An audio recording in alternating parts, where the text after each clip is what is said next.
start our session for today, where we are going to focus on discovering the key components of a proposal and how they are related to each other. So I believe we all know me. And now I'm Lucy for the newcomers. And today I'll just be sharing the key tips. Key tips on that you can use when you are writing your proposal to guide you through the whole process of writing. So we'll start by looking at the basics. So the project title, before you can even see the other components. So I want to start with the very basic things that make a lot of difference. Your project title. Your project title should be clear, descriptive, and concise. What do I mean that? It should be able to communicate what you're going to do when you're writing your what you're going to do in your proposal, what you foresee to be your results or your outcomes, and where this action is going to take place. So I know right now there's a lot of focus on coming up with project titles that are, like most of the time you'll find like they're in Kiswahili or in a language that communicates, just a word, like you've heard of Boresha, Imarisha, and such kind of things. So those are not project titles. Those are what we call like the way you just want to refer to your project. But when I talk about the project title, it's a descriptive. It's something that describes what you're going to do. And every proposal must have a project title. So, and I've given you an example there of a project title. For a proposal that I did a while ago, strengthening data for decision-making in disability programming through community-based information system in Kenya and Uganda. And then we tabbed it IWEZA. So you can see from that topic, it communicates what we are going to do. We are going to come up with a community-based information system. It also communicates what we want, to achieve at the end of the day. We want to see systems, data decision-making, taking place within disability programming. We want to make decisions based on data. And lastly, this is going to take place in Kenya and Uganda. So let us remember some of these tips when we are writing our project title. The other thing I want you to remember when you're writing your project problem, remember every proposal is developed to address a certain problem. Now your problem must be well defined. And what do I mean by a well-defined problem? Your problem, for it to be well defined, one, it needs to be specific. Now we have very many problems that we want to tackle in our societies, with our programs. But these problems, if you do not define it well, to address something very specific, then your proposal is likely to be, not well focused. To get to the point where you say, this is a specific problem, you go through a process of understanding, unpacking your problem. So let's say you want to do, maybe you're focusing on maternal mortality. So you're saying there's high maternal mortality or the morbidity among children or mothers. So for you to be specific, first you need to understand what are the causes of this problem, what is making it continue, and what are the consequences. And to do that, I usually teach people when we have a lot of time on a technique we call the problem analysis, where you look at all the factors, because one problem in a society, often you'll find there's so many interrelated factors. But the key thing is that you cannot be able to address all these factors. So once you analyze your problem, then you'll be able to pick on maybe one or two things that then, based on your capacity and your focus, you can be able to address. So that really helps you to be specific. So maybe you analyze your problem and you want to increase awareness in the community. So something very specific. So don't write about all the problems. Just pick a very 2-3 specific problems or causes of the problems or the consequences of your big problem, and focus on that. Then a well-defined problem must be contextualized. Now, contextualization means you bring it home. You talk, like when we talk of maybe, even let's talk about teenage pregnancies, and you want to address that.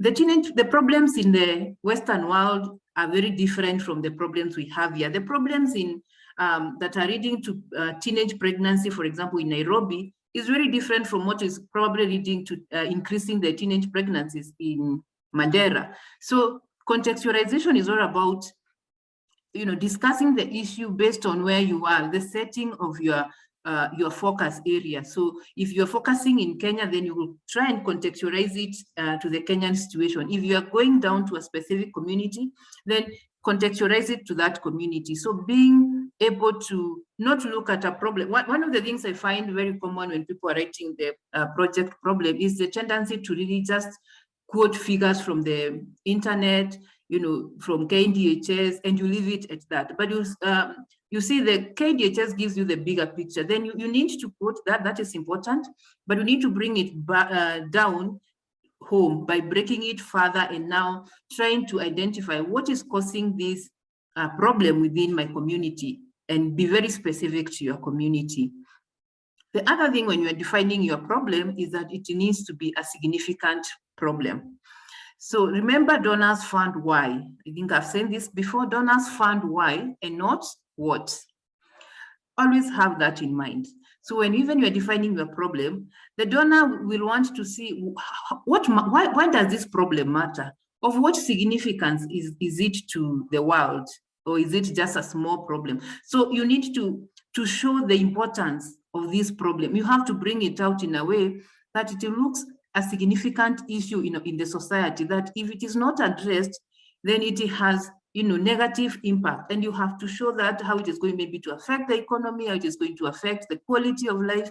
So look around your problem and be able to define it well, being specific, contextualizing it, and also showing the significance of addressing that problem. So have that in mind. The other big component when it comes to writing proposals is when it comes to project objectives. Now, I know we all know that objectives are supposed to be SMART, but many times you read objectives and you realize that we do not take a lot of time to think through a SMART objective. And yet when the reviewers and the donors are looking at our project, they will definitely look at your objective.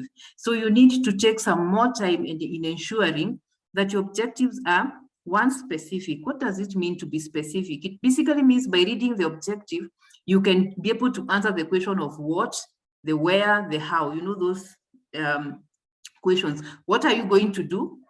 Where is it going to be done? Whatever you're going to do, how are you going to do it? And even, what are you going to do, where and how? So like looking at the example we have there, to increase capacity of 50 disability persons organizations to conduct evidence-based advocacy work in support of the rights of people with disabilities by 2023.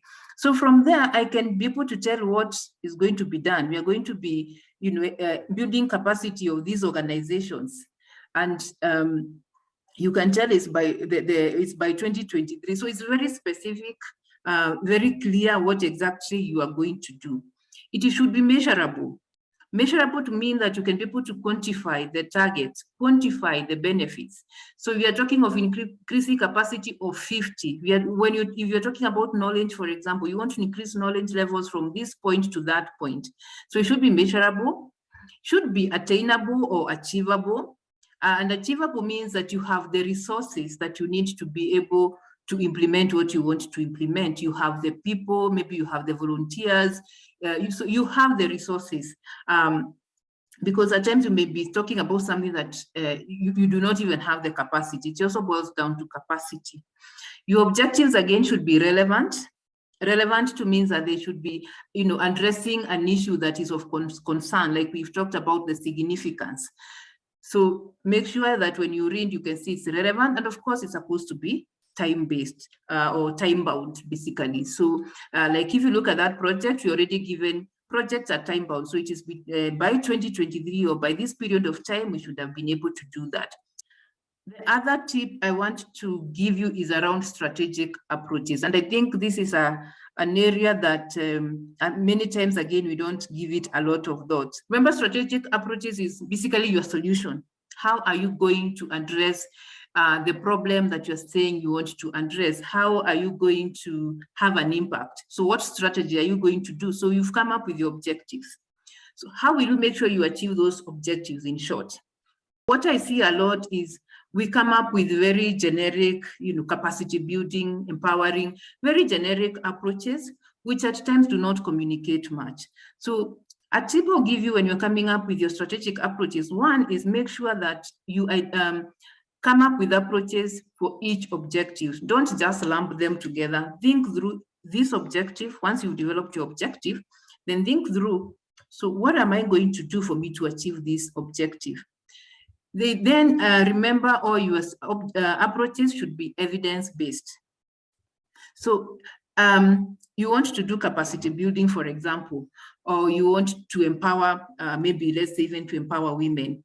You need to show that you have had some level of understanding on what works and what does not work. And a key tip I'll give you here is to use existing frameworks. If you go to the internet, there's a lot of information or a lot of frameworks. People have come up with frameworks and theories. Base your work around a framework. It helps you to think through and to look like someone who understands what they're saying. So what I mean, for example, if you're in the health sector, you need to think around the existing frameworks. For example, we have the commonly used WHO framework for health system strengthening. So that's a very good example. Whenever you are coming up with your approaches, think around, how do I fit within this framework? So the framework says that there are 6 pillars. Pillar number 1 is around health work for strengthening or capacity building of the healthcare workers. So think around, even if you knew you are going to, you had already planned to do maybe capacity building of health workers, but you want to say that you're going to do it in line with the WHO framework. So that understanding, or showing that kind of understanding, you're not just coming up with your own ideas, but they are within existing theoretical frameworks. It makes you look more, how would I put it? You seem to have a better understanding of what you're doing. If you're doing maybe behavior change, remember again, there are a lot of theories. So read through the theories, do some literature, and see how you can be able to fit within an existing theoretical framework, so that your work also looks well thought of. And it also helps you to actually organize your thought. There's some things you may not have thought around, but when you look around and you see a certain framework, then it helps you to think, okay, so what can I do within this pillar or within this, based on this framework? So that's a key tip, and I hope you got it. The other big component when it comes to proposal writing is the M&E plan. And what I have noted, many people, when they see the M&E plan component, they completely have no idea what to write. So I want to just give you tips on what to write. When you get to the component of M&E plan, think around the logic model. And the logic model is just the, like the word logic. So what are you going to do? So first of all, you start with what are your inputs? Your inputs are the people, the money, and all that. Then what are the processes that you're going to do, the activities that you're going to be doing? Ask yourself, when I do these activities, what will happen? So that you go now to the results, the immediate outputs and the outcomes. Then when we achieve these outcomes, what will happen? What will be the impact? So first you need to have that thought process, and usually we put it in a framework, in an Excel sheet. Helps you to think through. So this is my problem. This is how I'm going to address it. And when I address it, this is what is going to happen. So have that flow of thought very clear. So once you have your logic model, of course, then you want to articulate very clearly when the M&E plan. Remember, monitoring and evaluation is basically around showing is the systems you're going to put in place to show that or to measure what you said you're going to measure. So you want to very clearly articulate what you are going to achieve, the outcomes, and the indicators. Indicators here is what you're going to measure, what is that you're going to study, so that so let's say, for example, you say you want to build the capacity. So the question is, if you want to build the capacity of healthcare workers, or you want to increase awareness in the community, how will you know that you have increased the awareness? So I'm going to know by probably the number of people who will demonstrate an increase in maybe in health education, or in terms of whatever awareness you want to create. So those are your indicators. What will be your indication? In other words, how will you know you have achieved what you set out to achieve? So indicators is a very important component of your monitoring and evaluation plan, and they need to come out very clearly.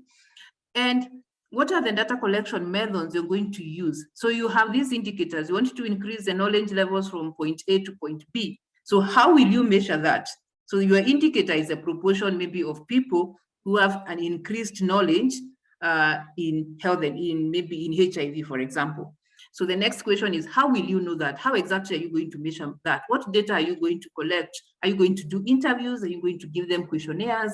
Are you going to do just spot checks? So whatever method you're going to use, and how frequently are you going to be doing that? And who is going to be doing that? So all those questions is basically what you are being told to write when you are told to write the M&E plan.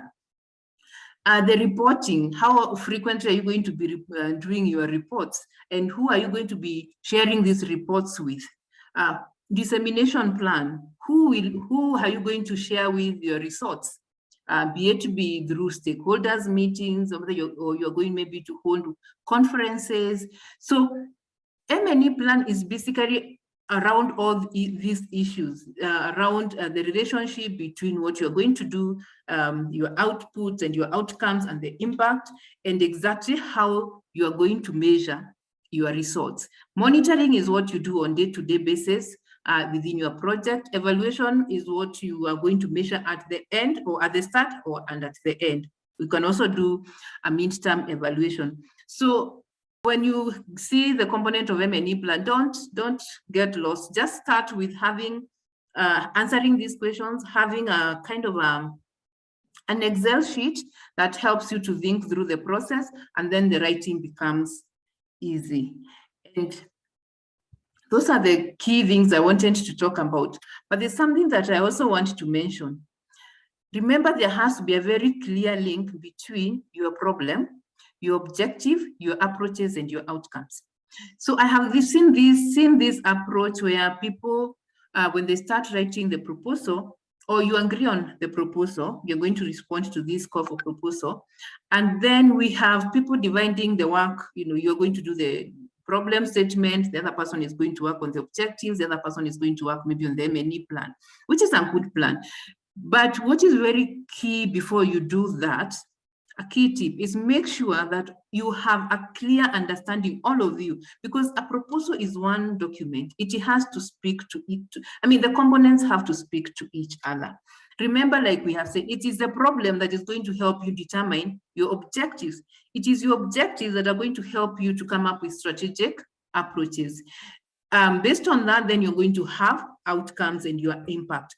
So when you read your proposal, there should be a very clear kind of a link. I call it like a thread or a theme that is running through. You can see the relationships from the first, from your project title to the last one that you write. So how I maintain, or how I try to do this, and how I advise people to write proposals is, the first thing is, do not start writing the narrative. Start by coming up with a framework. I call it my writing framework. So the writing framework first must have a very clear problem. So I list down the problems that first you do your problem analysis. Then after that, you identify the problems that you want to address. You list them down. Then after you list down your problems, you now think through the objectives based on those problems that you have, and you write them down as well. Then based on those objectives, the next column you write what approaches, and you try to ensure you have a link. So if the problem is low awareness, so you link it next to the objective is increasing awareness. So what is the approach we are going to do? You're going to be maybe do education through a life skills education model to increase awareness or to increase knowledge levels. So that is your approach. And then what would be the outcome of that? The outcome of that is that you'd have students with good knowledge, and most importantly, picking up practices or good behavior. You can be able to see the outcomes. So that clear link is very important. Once you have that, each problem with, starting from the start to the end, then you can now start writing your proposal, because now you will have a common understanding. All of you will be reading from the same page. So the chances are that you'll be able to have a link or a clear connection. And like what I see many times, you read the problem statement, and then there's no connection with at times even with the objectives, the approaches, everything is just scattered. But if you train yourself to sit down first and come up with a framework, a clear understanding of what exactly you're going to write. What are your problems, like I've said? What are your objectives? What do you want to do? Very clear. You'd rather take 2 weeks thinking through, conceptualizing it, seeing the relationships, and then after that you write. And trust me, it takes you a shorter period to write once you have that, and you end up with a better document that is very easy to connect. And yeah, so those are my key tips when it comes to proposal writing. Of course, in my online course, I talk a lot more step by step. Actually, every section is 1 hour. If it's problems, how to define your problem, we take 1 hour, we come up until we come up with the problem. So I'm still encourage you, for those who are interested, to join the class, to purchase the course. So let's look at, now, when you are told to write a grant proposal, what is expected of you? Basically, we have 3 main components of how I define it. We have the technical proposal, we have the financial proposal, and what at times I call the non-technical components. Your technical proposal is basically what we've been talking about, some of the components you've been talking about, but make sure you have a good introduction of your proposal. Make sure you have a clear problem, like we've talked a lot around the problem. So make sure your problem is clear, your objectives, your target beneficiaries. Who are you targeting with your action or what you're proposing to do? We have what we call the direct beneficiaries. We have the indirect beneficiaries. Of course, the direct beneficiaries are the primary beneficiaries, the people you're going to really be looking to bring about change. So maybe if you want to address the teenage pregnancy challenge, then your primary beneficiaries are probably going to be adolescent girls, and you need to define them very clearly. Define their age, their characteristics, what are they going through.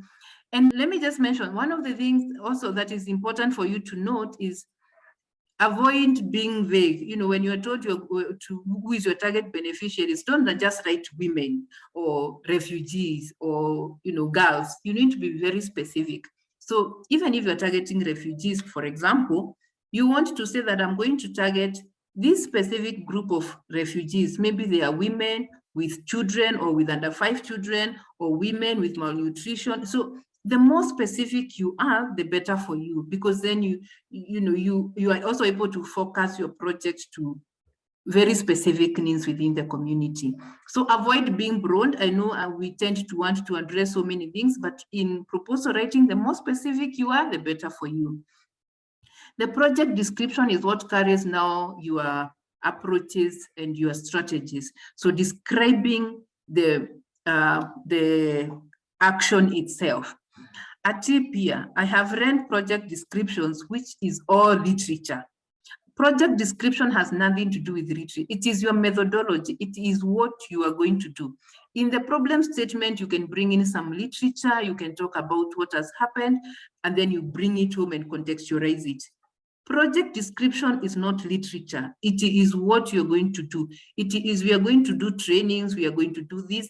All you talk about is what you plan to do, and the methodologies, and the much you can say is you're going to base it maybe on this theoretical framework, explain the theoretical framework, but the important thing is what you're going to do. And so it's very action-based. Work plan is all about your activities, the activities you're going to do. So, okay, just to clarify, in your project description, you'll be having your strategies, for example. So your strategy could be, you're going to be using the life skills. Maybe if you want to, maybe around the problem around maybe teenage girls, you could be using the life skills education approach. So where you are teaching girls about life skills, you're going to be having them in small groups, discussions, dialogue. So that is a strategy, and you can explain how it works and all that. Within that strategy, there are many activities. So the work plan is about those activities. So we are going to hold a workshop, we are going to hold a training session for the girls. So you now break it down into, activities. all those things. So one strategy could have very many activities, and then you talk about the activities. The M&E plan, I think we've talked a lot, and the easiest way to do an M&E plan, as much as you want to write a description, the starting point is always to have an Excel sheet with the basics, your indicators, your targets, your data collection methods, who is responsible, the frequency of collecting that data, means of verification. There are many templates which you can get, but by that, then it helps you to think through what you're going to write in your narrative. So that's a technical proposal. Then we have the financial proposal, which is all around budget and budget notes. What I want to mention here as a key tip is to make sure always, before you submit your proposal, that your technical proposal and your budget proposal actually are well aligned. So pick your work plan and use your work plan to budget. So look at your work plan, all the activities you have generated, and ask yourself, what will it cost me to do this? Then translate that to your budget. So there should be a very clear relationship between your budget and your proposal, your technical proposal. And of course, all the budgets must have budget notes. No one understands your formulas and what you thought through, and not unless you write for them, this is what it meant. This is how I arrived at that. So every budget, as a rule, should have budget notes. We have the component of the non-technical requirements. I think we talked about, for those who joined me last week, we talked about having a boilerplate or a set of documents that you have put in a certain folder that you can always refer to.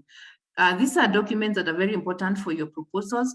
Almost every proposal is going to, or every funder is going to ask for a capacity statement. So you need to have a capacity statement ready within EasyReach. You need to have your past performance references. And past performance references, as I said again, they're very important. It's because it shows you have done something. So it could be a reference from the even government, maybe you partnered with them and you did something together. So you want to indicate, to show you've done something. So past performance references is a very important tool. And I would ask each one of you, if you already do not have one for your organization, please make sure you have one. Basically has basic details, what you have done, the project maybe you have implemented, how much was it worth, who funded it, or who did you partner with, and what did you achieve. Documents, annual audit reports, we talked about that, registration documents, your policies. So all these documents, it's important that you have them somewhere, ready to be submitted whenever it's necessary. That brings me to the end of the session. I'll see you next week. Bye-bye for now.